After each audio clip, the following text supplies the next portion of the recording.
Na die laaste vraestel geskryf is en die laaste leerlinge vertrek met vakansie, begin die eintlike werk rakende die matriekeksamens, die nasienproses. Sowat 3400 nasieners, almal van hulle onderwysers wat hul betrokke vakgebiede op graad 12 vlak aanbied, het Woensdag met die proses begin. Daar word op die nasiesentrum omtrent 105 vraestelle nagezien in 'n tydperk van net so meer oor 'n week. In hierdie lokaal is besig met Afrikaans, huistaal, tweede vraestel.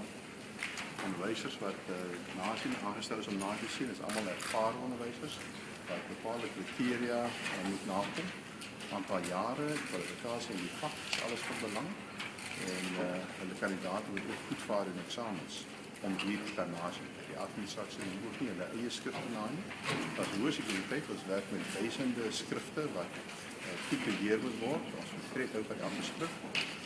Die toekoms van kandidaat is op die spel hier en daar is hoë sekuriteit op die kampus en ook by elke verhoor.